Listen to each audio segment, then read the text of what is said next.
Assalamualaikum warahmatullahi wabarakatuh. Salam sejarah bangsa kita. Kali ini kami membawakan satu lagi kisah menarik dalam membongkar kisah sejarah. Dan kisah untuk kali ini ialah pemuras senjata regalia Kesultanan Brunei. Seperti apakah kisah ini? Mari sama-sama kita saksikan apakah kisah sejarah bangsa kita untuk kali ini. Apa saja kepandaian orang Melayu jika hanya bertingkah dengan menggunakan keris dan lembing. Dek kerana itulah kerajaan-kerajaan Melayu banyak yang jatuh ke tangan orang-orang Barat suatu ketika dahulu kerana begitu mudah untuk dikalahkan. Itulah antara penyataan yang sering didedoikan kepada rakyat oleh mereka yang dangkal sejarah sebenar kekuatan kerajaan-kerajaan Melayu dahulu kala. Berbicara dari aspek senjata, dunia Melayu sebenarnya telah menjangkaui batas waktu kerana kekuatan kerajaan-kerajaan Melayu yang telah hilang maupun masih ada di bumi Nusantara telah banyak disembunyikan oleh sejarah.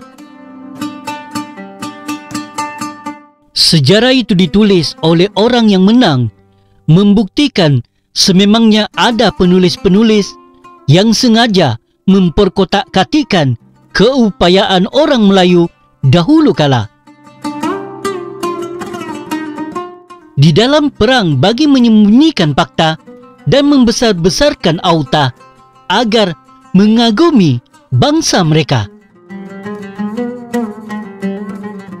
Mungkin ramai yang di luar sana tidak mengetahui bahawa untuk satu kerajaan bergelar kerajaan Kesultanan Brunei yang lokasinya di kepulauan ketiga terbesar di dunia iaitu Pulau Borneo. Seperti rentaka iaitu meriam dan pemuras iaitu pistol, biarpun hanya satu kerajaan Melayu sahaja, bukannya Barat, yang terkenal dengan kecanggihan senjata mereka.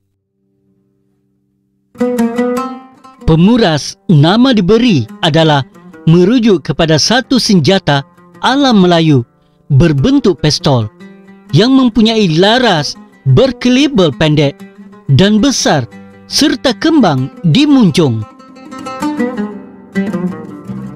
Ianya digunakan dengan memasukkan peluru yang diperbuat dari timah hitam. Penggunaan timah hitam bukanlah sesuatu yang pelik di alam Melayu.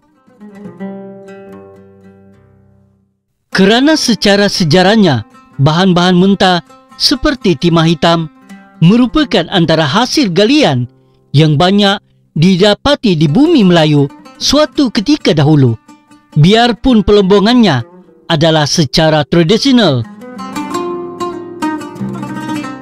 Jika diikutkan dengan panjangnya yang mencecah 60 cm atau sekitar 2 kaki, maka pemuras adalah senjata mudah alih yang paling senang untuk dibawa sewaktu berlaku peperangan. Malah turut dinyatakan pemuras juga amat senang untuk diletakkan di bahagian sisi bahtera perang kerana boleh dilaraskan ke atas dan ke bawah mengikut kesesuaian bidikan.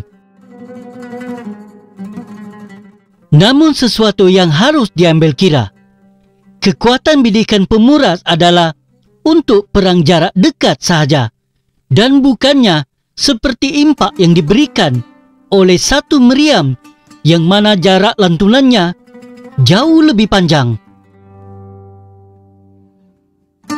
Dan berdasarkan keupayaan itu, maka adalah tidak mustahil bagaimana suatu waktu dahulu tentera-tentera kerajaan Brunei dikatakan antara yang paling hebat menggunakan pemuras sewaktu bertempur.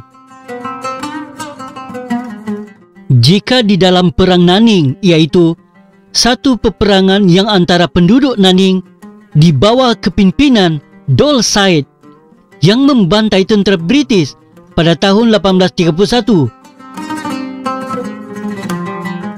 Sejarahnya turut mencatatkan bahawa bala tentera Dol Said pada masa itu turut menggunakan pemuras sebagai senjata utama, sehingga memaksa British sendiri terpaksa berundur beberapa kali, sehinggalah satu ketika mereka beroleh kemenangan akhirnya. Itu yang berlaku pada era kurun ke-19 Masihi.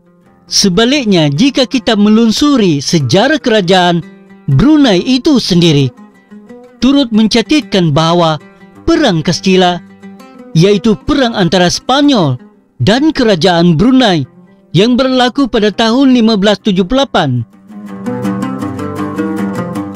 Pemuras adalah senjata, kekuatan bala tentera Brunei yang terdiri daripada pelbagai kaum di dalamnya.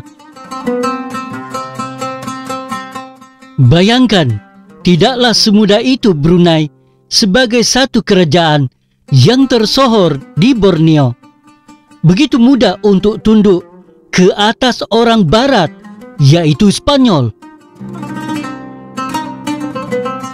Dari hanya lontaran peluru meriam dari arah muara Brunei, kemudian pihak tentera Spanyol mampu mendarat di tanah Brunei. Bala tentera Brunei menunggu kedatangan tentera Spanyol dengan bidikan peluru timah hitam dari laras pemuras, yaitu perang jarak dekat.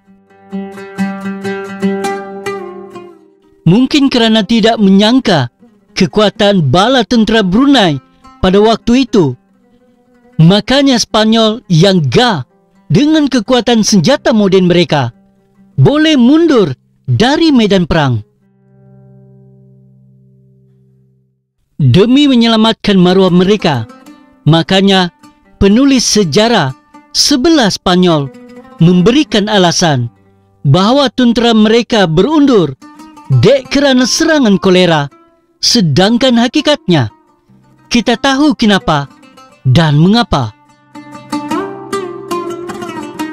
Pemuras adalah senjata yang begitu membanggakan, hasil daripada produk alam Melayu, dan pembuat tersohornya adalah negara Brunei Darussalam sejak dari dulu lagi. Jika kerajaan Soviet Union meletakkan lambang AK-47 automat Kalashnikov di duit siling negara mereka, negara Mozambik pula gah dengan bendera negara. Dan bayangkan, sebuah kerajaan Melayu di Borneo mengangkat pemuras dan karga, yaitu beg pengisi peluru timah hitam, sebagai regalia kerajaan Kesultanan Brunei. Antara peralatan yang wajib ada ketika istiadat pertabalan dan apa juga yang berkaitan dengan keluarga di Raja Brunei sehingga sekarang.